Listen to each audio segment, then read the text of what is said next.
भारत के उज्जैन में स्थित महाकालेश्वर मंदिर भगवान शिव को समर्पित सबसे पवित्र मंदिरों में से एक है।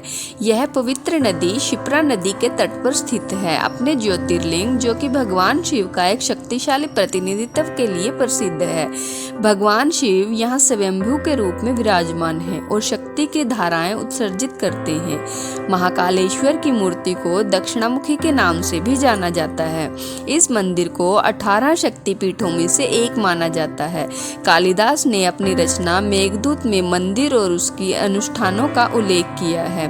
भव्य भस्म आरती यहाँ भगवान को राख से सजाया जाता है। दुनिया भर से तीर्थ यात्रियों को आकर्षित करने वाला एक प्रमुख अनुष्ठान है। मंदिर का वातावरण भक्ति और आध्यात्मिकता से भरपूर है। शिव पुराण की कोटि रुद्र संहिता के 16वें अध्याय में तृतीय ज्योतिर्लिंग भगवान महाकाल के संबंध में सूत जी के द्वारा जिस कथा को वर्णित किया गया है उसके अनुसार अवंती नगरी में एक वेद कर्मठ ब्राह्मण रहा करते थे। वे अपने घर में अग्नि की स्थापना कर प्रतिदिन अग्निहोत्र करते थे और वैदिक कर्मों के अनुष्ठान में लगे रहते थे। भगवान शंकर के परम भक्त वो ब्राह्मण प्रतिदिन पार्थिव लिंग का निर्माण कर शास्त्र विधि से पूजा आराधना किया करते थे।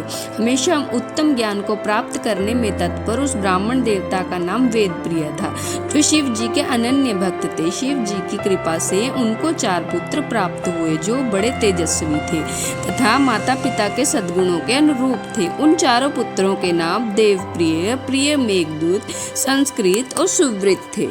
उन दिनों रतनमाल पर्वत पर दूषण नाम वाले धर्म विरोधी एक असुर ने वेद धर्म तथा धर्मात्माओं पर आक्रमण कर दिया।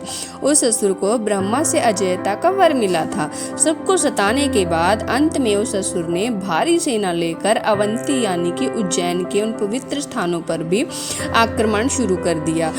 उस असुर की आज्ञा से 4 भयानक दैत्य चारों दिशाओं में प्रलय काल की आग के समान प्रकट हो गए। उनके भयंकर उपद्रव से शिव जी पर विश्वास करने वाले ब्राह्मण भयभीत नहीं हुए।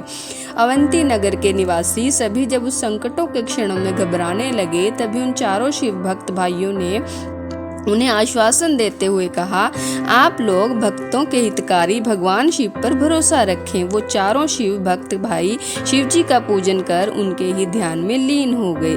जैसे ही राक्षस ने उन 4 भाइयों के प्राण लेने हेतु शस्त्र उठा, तभी उनके द्वारा पूजित उस पार्थिव लिंग की जगह एक गंभीर गड्ढा प्रकट हो गया और उस गड्ढे से विकराल रूपधारी भगवान शिव प्रकट हो गए। दुष्टों का विनाश करने वाले तथा सज्जन पुरुषों के कल्याण करता वे भगवान शिव ही महाकाल के रूप में इस पृथ्वी पर विराजमान हुए। उन्होंने दैत्यों से कहा कि तुम जैसे पापियों के लिए ही मैं महाकाल रूप में यहाँ प्रकट हुआ हूँ। इस प्रकार उन दैत्यों को धमकाते हुए महाकाल ने उन दैत्यों को अपनी हुंकार से ही भस्म कर डाला। इस प्रकार भगवान शिव ने उस दूषण नामक दैत्य का वध कर दिया। तभी भगवान शिव में विलीन उन 4 भाइयों से कहा कि मैं महाकालेश्वर तुम सब पर प्रसन्न हूँ, वर मांगो। उन ब्राह्मणों ने कहा कि हे प्रभु, आप हम सबको इस संसार सागर से मुक्त कर दें और हे शंभु, आप आम जनता के कल्याण के लिए उनकी रक्षा करने के लिए यही हमेशा के लिए विराजिए। प्रभु, आप अपने दर्शनार्थी भक्तों का सदा उद्धार करते रहें। तभी से प्रभु वहाँ पर अपने भक्तों का कल्याण कर रहे हैं और इस तरह प्रभु महाकालेश्वर नाम से प्रसिद्ध हुए। ऐसी और वीडियो के लिए हमारे चैनल को सब्सक्राइब करें और बेल का बटन ज़रूर दबाएं ताकि आपको आने वाली वीडियो की नोटिफिकेशन मिल सके। हर हर शंभू, हर हर शंभू।